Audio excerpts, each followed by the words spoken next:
to Basketball Talk Pro. My name is Ron Ekker. Today I want to touch on a subject that I feel it is unnoticed or ignored, even though people talk about possessions in basketball. There doesn't seem to be much recognition given to them or concern by coaches. So I just wanted to point out a few things about possessions. I think they have a much bigger effect on the game and the outcome of the game than we might at first believe. You know, basketball is a unique game in that possessions, types of possessions, and number of possessions affect the game. Football, how they get the ball, how they get possession is important, but not as often and as continuous through the course of the game. The number has a lot to do with the total scores. You can play a 100 possession game and score 100 points, and play an 80 possession game and score 80 points, and still be effective offensively. But basically in a game, both teams are going to get about the same amount of possessions. So it boils down to, I think, a little bit more the type of possessions that you get. And I want to talk about this today. There's really 7 ways that you get possession of a basketball in a game. And 5 of those, you get possession from an out of bounds. 2, you get possession when you're not taking or you're not controlled by the out of bounds. And it's really pretty apparent that when you take the ball out of bounds, you're playing against a set defense. And a set defense is hard to score against. The 2 possessions that are not taken out of bounds, you're usually playing against an unset defense, which makes it easier to score. So there is a difference in the type of possessions that you get. Defensive rebounds and steals are a possession that gives you more opportunity to score. And we'll see that in just a little bit when I show you a chart. But it plays a bigger part. We have shown that true field goal percentage, the team with the best true field goal percentage in a game wins 80% of the time. And how you get the ball, we'll see, helps to determine that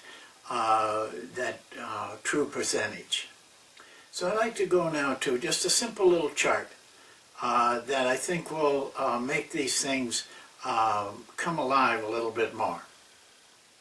A very simple chart that we put together to kind of show the different kinds of possessions and also what occurs after you receive these different possessions.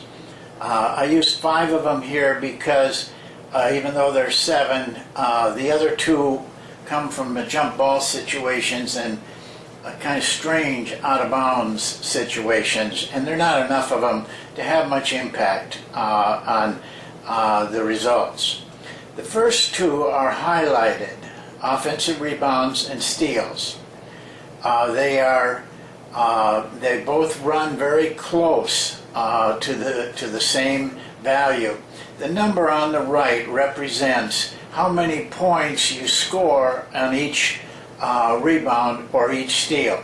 So in a defensive rebound, you score 0.95 points every time you get one, theoretically.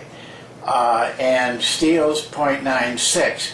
In other words, almost a point every time you get a defensive rebound or a steal, over the course of a game, that is. Then the other three drop off a little bit. Made field goal is right on the edge, but the other two really make scoring pretty tough if you're getting the ball that way.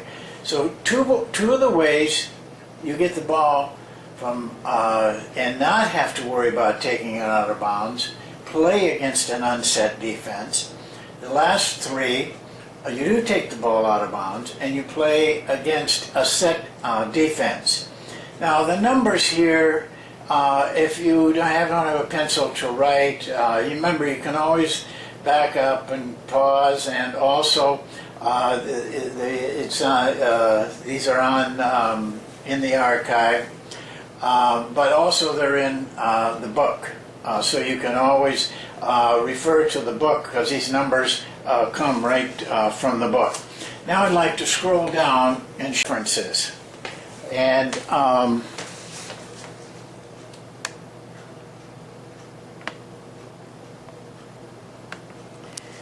we call the first two, defensive rebounds and steals, positive offensive possessions, POP on the chart. And we call the other three negative offensive possessions. They're not really negative, but they're negative in relationship to the top two. And to be very honest with you, at those numbers that I showed you, it makes scoring pretty tough if you have to play against a lot of situations where the defense is set. And here's why.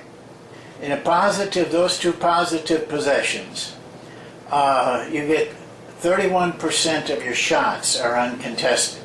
Only 69% are contested.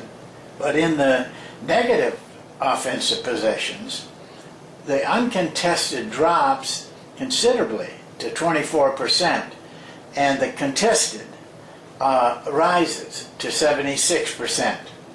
Overall in a game, normally, an NBA game, there's 38 positive possessions, a combination of defensive rebounds and steals, or about 40% of your team's possessions. But there's the difference. When you're not playing against a set defense, you get more uncontested shots. And uncontested shots, if I remember right, are right around 38% in an NBA game. Uncontested are in the 60%, and contested drop down to like around 38 or 39%. So getting uncontested shots is really an important factor in that shooting percentage, which determines who wins the games. We'll talk more about this, but I wanted you to see it in numbers so that it might clear up a little more what I'm trying to get across today. Thank you.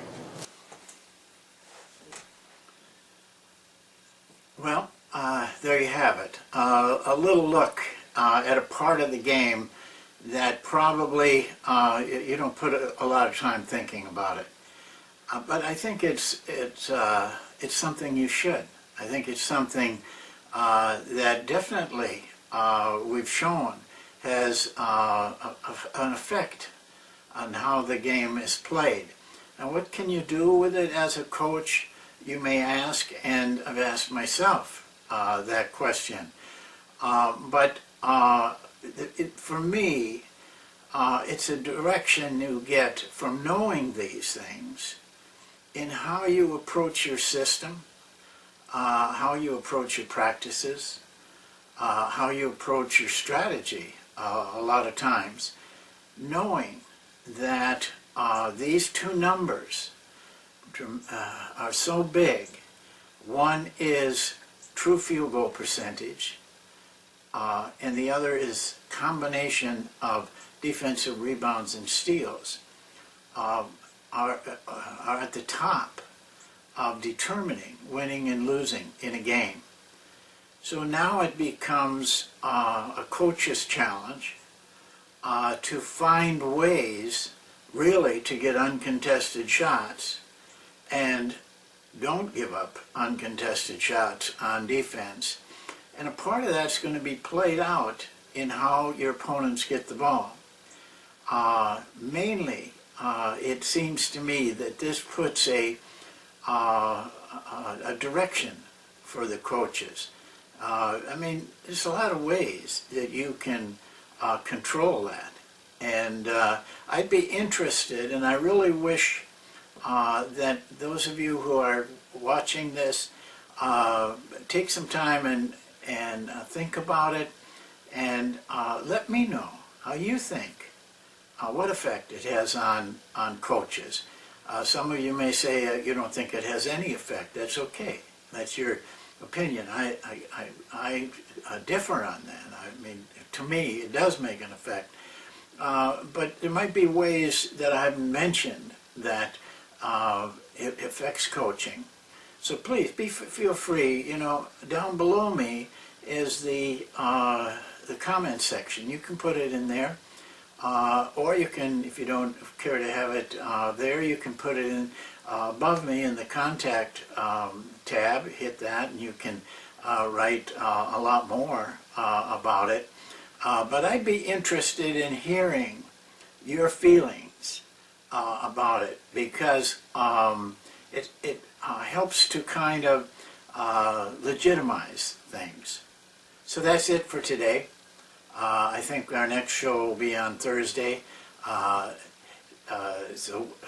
Saturday, I'm sorry, this is Thursday. So we'll see you then. Thank you.